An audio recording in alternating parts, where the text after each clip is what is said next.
Hello, in this video, I want to continue some of the discussion that we've been having about accelerationism, and in this one, I want to do something a little bit different, and is a place where I haven't seen accelerationism used as much, but I think is a really interesting debate to have as a whole. But it's a question of accelerationism as a negative strategy versus critical teams, and this is definitely something that I've done with like other videos. I kind of like always make this stop where I try to talk about like the literature base that I'm thinking about and the way that it could relate to how you compete with other criticisms, but I don't often see a lot of teams that are really taking up accelerationism use it as a negative strategy against other critical teams. And I think there are a lot of interesting ways in which you could think about some of the ways in which maybe accelerationism changes the terms of the types of link arguments that you want to make against K teams generally when you're reading something closer to a cap K. But I think that nuance could be really helpful in like really creating a diverse way of reading the argument in a way that maybe not a lot of K teams prepare for. And I think that on the water resolution especially, a lot of teams I think will really make a lot of like pushes towards like various types of futurity arguments and storytelling and narrative arguments that really talk about the possibility of a differential relationship that we have to land, to water, to the environment as a whole.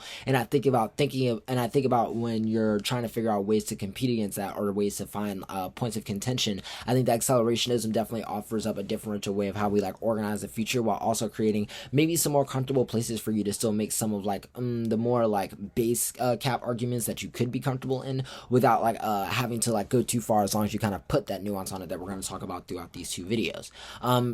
When we're kind of like starting off this conversation, I'm thinking about what's just the best form of accelerationism versus critical teams. I'm really thinking about a way in which you can kind of push two critical questions. Why is the way in which we think about capitalism and technology central to any type of imagination of why we should think about the future? Why is thinking about the future important? And then the third question, which I just thought about, which is that why is the particular way in which we organize people in the future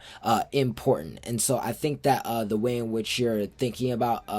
the way in which that particular organizational factor is like combined with why the future and thinking about the future itself is important, you find 3 points of offense that you can choose to draw against different teams, and you might not get every piece of offense right. They might agree that like futurity is important or that like centering capitalism is important, but being able to have these points as kind of flexible points of offense that you kind of move off of, I think generally sets a decent basis for how you should kind of frame some of the conversation throughout the debate. I think that then after that, it's a question of once you kind of agree on or are able to make a stance on just the role of futurity and the importance of futurity, how should that weigh on the judges' calculus for what type of methodology they should prefer when thinking about the orientation that we should have to the future? And I think that when you're trying to consider that question, I think that there's a lot of interesting accelerationist literature that could talk about the ways in which various types of like organizing structures that exist kind of like in terms of taking up maybe some of like the lessons from how various types of vertical organizing has failed, or like how like horizontal organizing alone may be incomplete to like match its scale, and think about different other types of combinations of patterns for why particular conversations on the structure of how we organize community politics and like what in a kind of politics organized under like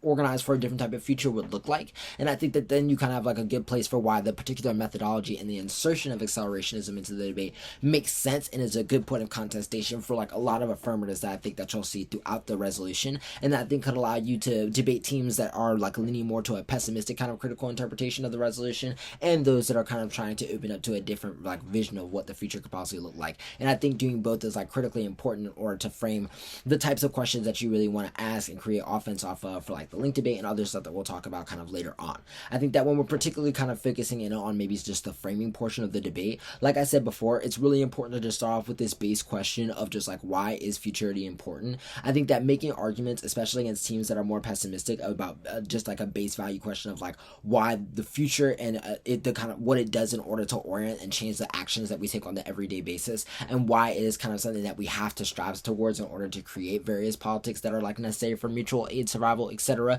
is something that you could take up as just a base framing argument that in the judge's mind not only sets up an evaluation for like what should be the center of their ballot, but also sets up like that early on impact turn debate in terms of like why from very on the way in which they're taking and using the debate space as a particular place of strategizing might be incorrect in the context of like what is like most strategic or efficient. And then I think after that, if they are taking a route that is like more towards into really having debate on like different versions of what type of organizational futurity looks like, you really want to push on this question of just like what type of organizational structure should we take up as we move towards the future, and then really open it up to a question of how you can debate about the methodology that you can hold to the 1AC2 in terms of what types of organizational structure they think is good based off of like the kind of like epistemology or methodology that they're forwarding, and hold them to that, because it like creates a straight line of arguments that you can generate offense off of for the rest of the debate, but also allows you to create unique net benefits about things, like why the particular types of revolutionary education for why different organizing models matter, and the way in which that creates like various types of interpretations of how we should take up the future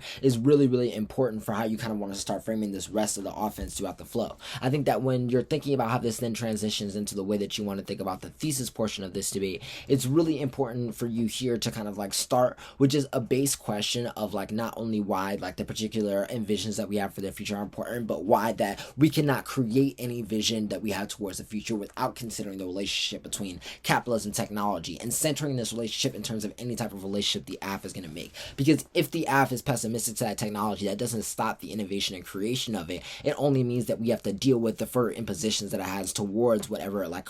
epistemology the affirmative is taking towards the development of said like violence and development of society as a whole. But on the other end, that the affirmative is kind of developing this futurity, especially ones that I think might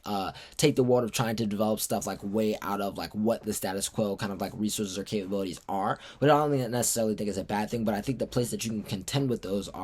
is where you really kind of bring in a thesis question about why a specific organizational structure is necessary to the development of it, because there is this kind of like constant threat or possibility of like the way in which other people kind of monopolize, privatize, and use technology in order to create and accelerate various sources of injustice, which is kind of like where you create this kind of like possible like impact uniqueness from the presence of things like right accelerationism and like the kind of like just like overall like right-wing push to kind of monopolize or take over how we think about the future. And I think that that could be a really interesting way for you to interact with like the urgency of how we think about specific organizational models, which can set up a diverse set of offense that like ranges in terms of how you're able to create points of criticism against the affirmative, both on the way in which they're deciding to organize themselves, but also on the basis of how they're thinking about the viability of like what type of institutions are necessary in the world where these types of like futures are like made practical. And I think that asking those questions can be a really important place where you diversify like the different types of thesis level arguments you make to contend with